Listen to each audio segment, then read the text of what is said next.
नमस्कार दोस्तों, स्वागत है आपका ई नर्सिंग पर। आज हम डिस्कस करेंगे फीमेल रिप्रोडक्टिव सिस्टम पार्ट 2, जिसमें हम देखेंगे blood supply in external genital organ.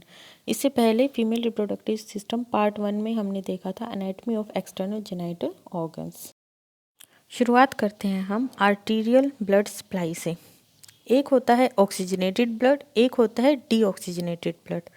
ये जो ऑक्सीजनेटेड ब्लड होता है इसमें ऑक्सीजन का लेवल हाई होता है और इस ऑक्सीजनेटेड ब्लड को बॉडी के डिफरेंट ऑर्गन्स और टिश्यूज़ तक जो ब्लड सप्लाई करती है उसे हम बोलते हैं आर्टरी। अब जो एक्सटर्नल फीमेल जेनिटेलिया है उसको दो आर्टरीज ब्लड सप्लाई करती हैं। एक होती है इंटरनल प्यूडेंटल आर्टरी और एक होती है फीमोरल आर्टरी। ये जो इंटरनल प्यूडेंटल आर्टरी है ये डोमिनेंट आर्टरी होती है और इसकी 5 ब्रांचेस होती हैं। फर्स्ट है लेबियल आर्टरी जो लेबियल एरिया को ब्लड सप्लाई करेगी। सेकंड है ट्रांसवर्स आर्टरी जो ट्रांसवर्स पेरिनियल एरिया को ब्लड सप्लाई करेगी। थर्ड है आर्टरी टू वेस्टिबुलर बल्ब जो वेस्टिबुलर बल्ब को ब्लड सप्लाई करेगी। फोर्थ है डीप आर्टरी टू क्लिटोरिस जो क्लिटोरिस के डीप टिश्यूज़ को ब्लड सप्लाई करेगी। And fifth one is dorsal artery to clitoris जो क्लिटोरिस के डोर्सल एरिया को ब्लड सप्लाई करेगी। अब जो ये इंटरनल प्यूडेंटल आर्टरी है ये आर्टरी निकलती है इंटरनल ईलियक आर्टरी से और जो ये इंटरनल ईलियक आर्टरी है ये ब्रांच होती है कॉमन ईलियक आर्टरीज की। एक बार डायग्राम देख लेते हैं हम। ये देखो, ये जो रेड कलर के सर्कल में आपको दिख रही है ये होती है abdominal aorta. Abdominal aorta divide करती है कॉमन ईलियक आर्टरीज में। जो ये आपको ग्रीन कलर के सर्कल में दिख रही है ना, एक राइट कॉमन ईलियक आर्टरी है और एक लेफ्ट कॉमन ईलियक आर्टरी है। अब जो ये कॉमन ईलियक आर्टरी है ये आगे जाकर डिवाइड करती है इंटरनल ईलियक आर्टरी और एक्सटर्नल ईलियक आर्टरी में। ये जो मैजेंटा कलर के सर्कल में आपको दिख रही हैं ये है इंटरनल ईलियक आर्टरी। ये जो इंटरनल ईलियक आर्टरी है ये आगे जाएगी और बनाएगी इंटरनल प्यूडेंटल आर्टरी। ये जो आपको लेफ्ट येलो कलर के सर्कल में आपको दिखाई दे रही है ये लेफ्ट इंटरनल प्यूडेंटल आर्टरी है। ये इंटरनल प्यूडेंटल आर्टरी आगे जाएगी और इसकी 5 ट्रिब्यूटरीज में डिवाइड होगी जो मैंने आपको बता दिया। ठीक है, अब इसके बाद आती है फीमोरल आर्टरी। फीमोरल आर्टरी जो है वो निकलती है कॉमन ईलियक आर्टरी से। यहाँ शो नहीं किया है। ये जो कॉमन ईलियक आर्टरी है इसकी एक और ब्रांच निकलती है जिसे हम बोलते हैं फीमोरल आर्टरी। जो कॉमन ईलियक आर्टरी है वो मेन रूप से पेल्विस एरिया को और लोअर लिम्स को ब्लड सप्लाई करती है। जो पेल्विस एरिया को ब्लड सप्लाई करती है वो होती हैं ये इंटरनल ईलियक और एक्सटर्नल ईलियक आर्टरी और जो लोअर लिम्ब को ब्लड सप्लाई करती है वो होती है फीमोरल आर्टरी। अब जो ये फीमोरल आर्टरी होती है इसकी बहुत सारी ब्रांचेस निकलती हैं जिसमें से 2 ब्रांच होती है। एक होती है सुपरफिशियल एक्सटर्नल प्यूडेंटल आर्टरी और एक होती है डीप एक्सटर्नल प्यूडेंटल आर्टरी। जो ये सुपरफिशियल एक्सटर्नल प्यूडेंटल आर्टरी होती है ये हमारे लेबिया मेजोरा को ब्लड सप्लाई करती है। ये था आर्टीरियल ब्लड सप्लाई के बारे में। अब हम देखते हैं वीनस ड्रेनेज। मैंने आपको बताया था एक होता है ऑक्सीजनेटेड ब्लड और एक होता है डीऑक्सीजनेटेड ब्लड। ये जो डीऑक्सीजनेटेड ब्लड होता है इसके अंदर ऑक्सीजन का लेवल कम होता है और कार्बन डाइऑक्साइड का लेवल ज़्यादा होता है। तो इस डीऑक्सीजनेटेड ब्लड को ऑर्गन्स या टिश्यूज़ से हार्ट तक जो लेकर जाते हैं उन्हें हम बोलते हैं वेन्स और उस ड्रेनेज को हम बोलते हैं वीनस ड्रेनेज। अब जो एक्सटर्नल जेनाइटल ऑर्गन्स हैं उनसे मेन रूप से 2 वेन्स निकलती हैं। एक होती है एक्सटर्नल प्यूडेंटल वेन और एक होती है इंटरनल प्यूडेंटल वेन। अब जो ये एक्सटर्नल प्यूडेंटल वेन होती है इसके सोर्सेज होते हैं superficial dorsal when of clitoris और मेल्स में होता है superficial dorsal when of penis. तो इन वेन्स से जो वीनस ब्लड है वो जाएगा ग्रेट सिफेनस वेन में। ग्रेट सिफेनस वेन में आया डीऑक्सीजनेटेड ब्लड, वहाँ से जाएगा वो फीमोरल वेन में। अच्छा, अब जो ये आर्टीरियल ब्लड सप्लाई था उसमें हमने देखा था जो ऑक्सीजनेटेड ब्लड है वो ऊपर से नीचे की तरफ आ रहा था, मतलब हार्ट से ऑर्गन्स को मिल रहा था। वीनस ड्रेनेज में क्या होता है, ये जो डीऑक्सीजनेटेड ब्लड है ये नीचे से ऊपर की तरफ जाएगा, मतलब है कि ऑर्गन से जो डीऑक्सीजनेटेड ब्लड है वो हार्ट की तरफ जाएगा, तो नीचे से ऊपर।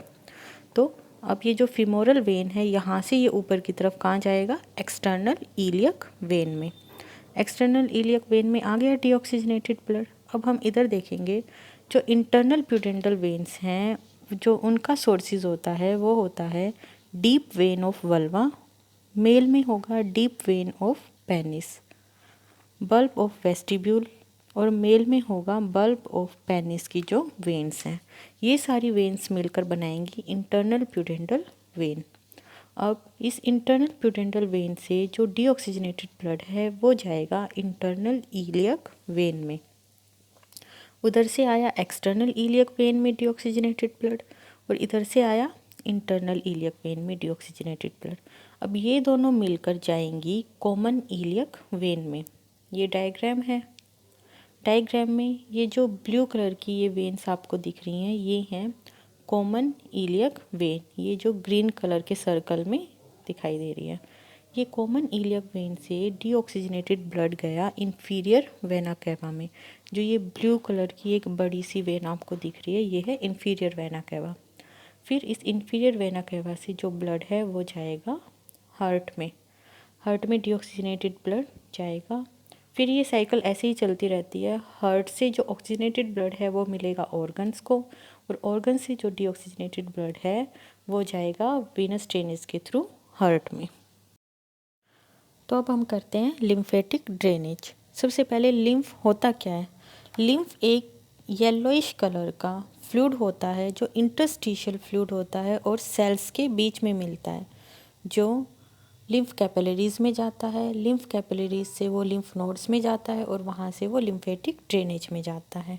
अब जो एक्सटर्नल जेनाइटल ऑर्गन्स है वहाँ से लिम्फ ड्रेनेज 2 वेज में होती है। फर्स्ट होती है एक्सटर्नल फीमेल जेनाइटल से और सेकंड होती है क्लिटोरिस से। जो एक्सटर्नल फीमेल जेनिटेलिया होता है वहाँ से जो लिम्फ होगा वो जाएगा सुपरफिशियल इनग्वेनल लिम्फ नोड्स में। ये देखो ये साथ में डायग्राम में आपको दिख रहा है, ये जो ऑरेंज कलर के सर्कल के अंदर है ये है सुपरफिशियल इनग्वेनल लिम्फ नोड्स, जो एक्सटर्नल फीमेल जेनिटेलिया से यहाँ पर लिम्फ आ रहा है। आपको इधर दिख रहा होगा एक है हॉरिजॉन्टल में और एक होता है वर्टिकल ग्रुप में। ठीक है। अब सेकंड जो है वो होता है क्लिटोरिस से।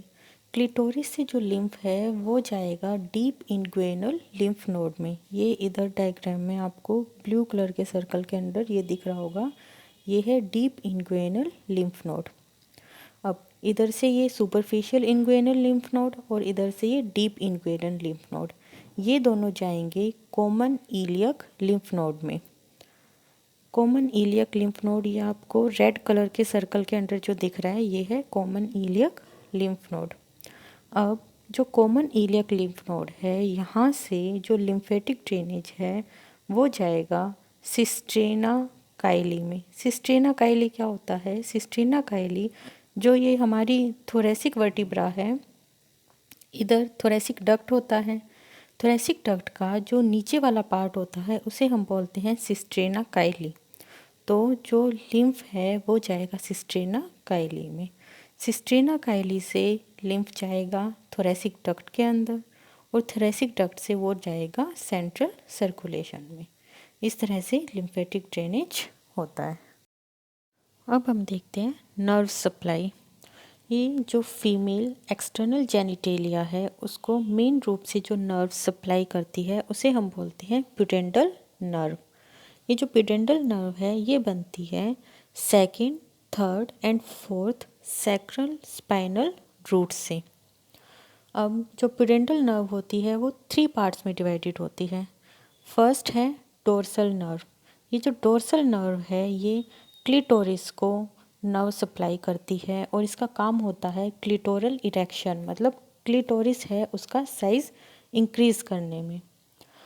क्लिटोरिस को डोर्सल नर्व के अलावा एक और नर्व सप्लाई होती है जो होती है कैविनोस नर्व। जो कैविनोस नर्व है वो क्लिटोरिस के कैविनोस टिश्यूज़ को नर्व सप्लाई करती है और वो ओरिजिनेट होती है यूट्रोवेजाइनल प्लक्सिस से, इसका भी क्लिटोरियल इरेक्शन का ही काम होता है। सेकंड है पेरिनियल नर्व। पेरिनियल नर्व जो होती है वो होती है for external genitalia, external genitalia को नर्व सप्लाई करने के लिए। पेरिनियल नर्व की एक ब्रांच होती है जिसे बोलते हैं पोस्टीरियर लेबियल नर्व, जो एक्सटर्नल जेनिटेलिया को नर्व सप्लाई करती है।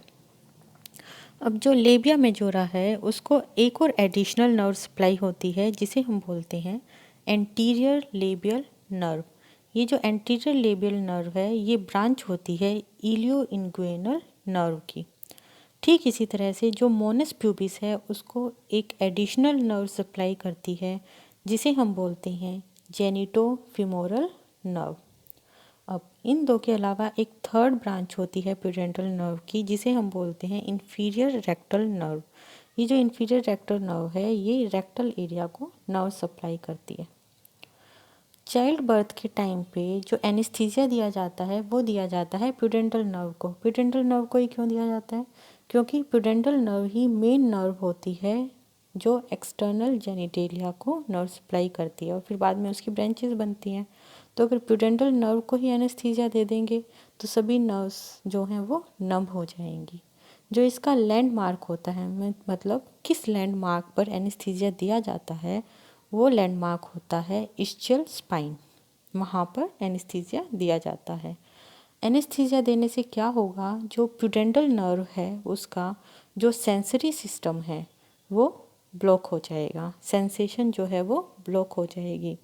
वो उससे क्या होगा, चाइल्ड बर्थ के टाइम पे जो पेन सेंसेशन है, जो पेन होता है वो पेन थोड़ा कम हो जाएगा। जो हम एपिजियोटमी करते हैं चाइल्ड बर्थ के टाइम पे वो एपिजियोटमी में नमनेस आ जाएगी। और थर्ड, जो क्रोनिक पेल्विक पेन सिंड्रोम होता है उसमें रिलीफ मिलेगा। तो ये होती है नर्व सप्लाई। जो मेन नर्व होती है कौन सी होती है? प्यूडेंटल नर्व होती है। और जो चाइल्ड बर्थ के टाइम पे जो एनेस्थीसिया दिया जाता है वो किसे दिया जाता है? प्यूडेंटल नर्व को। अब हम देखते हैं muscles of external female genitalia. External female genitalia पर कौन कौन सी मसल्स एक्ट करती हैं? फर्स्ट है बल्बोस्पोंजियोसिस मसल एंड सेकंड है इस्चियोकेविनोसिस मसल। ये जो बल्बोस्पोंजियोसिस मसल है और इस्चियोकेविनोसिस मसल है, इन दोनों मसल्स को जो इनरवेट करती है वो होती है पेरिनियल नर्व।